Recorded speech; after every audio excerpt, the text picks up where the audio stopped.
আসন্ন দিরাইবাজার মহাজন সমিতি এর ত্রিবার্ষিক নির্বাচনকে ঘিরে ব্যবসায়ী সমাজে উৎসবমুখর পরিবেশ বিরাজ করছে। ইতিমধ্যে বিভিন্ন পদে প্রার্থীরা নির্বাচনী প্রচারণা শুরু করেছেন। এই নির্বাচনে সাধারণ সম্পাদক পদে প্রার্থী হয়েছেন তরুণ ব্যবসায়ী নেতা মোহাম্মদ সদরুল আমিন বাদশা।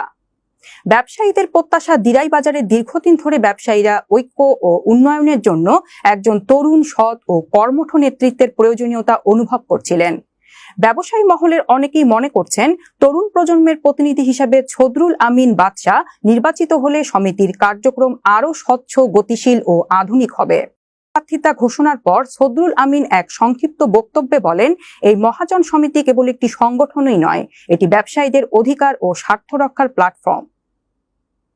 মোহাম্মদ সদরুল আমিন বাদশা বলেন, আমার লক্ষ্য হবে সবার মাঝে ভ্রাতৃত্ব ও ঐক্য গড়ে তোলা, ব্যবসায়ীদের ন্যায্য অধিকার নিশ্চিত করা এবং দিরাইবাজারকে একটি উন্নত মডেল হিসেবে গড়ে তোলা।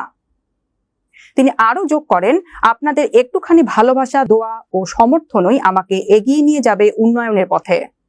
কর্মজীবন ও সামাজিক ভূমিকা। মোহাম্মদ সদরুল আমিন একজন ফুটবল প্রেমিক এবং ছোটবেলা থেকেই সামাজিক কাজে সক্রিয় ছিলেন।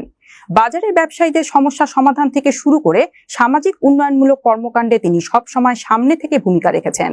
সততা, পরিশ্রম এবং আন্তরিকতার মাধ্যমে তিনি ব্যবসায়ীদের আস্থাভাজন হয়ে উঠেছেন। ভবিষ্যৎ পরিকল্পনা, সাধারণ সম্পাদক পদে নির্বাচিত হলে তিনি দিরাইবাজার মহাজন সমিতির কার্যক্রমে স্বচ্ছতা ও জবাবদিহিতা নিশ্চিত করার পাশাপাশি ব্যবসায়ীদের জন্য সহজ সুবিধা, উন্নত সেবা ও পারস্পরিক সহযোগিতা বৃদ্ধির পদক্ষেপ নেবেন।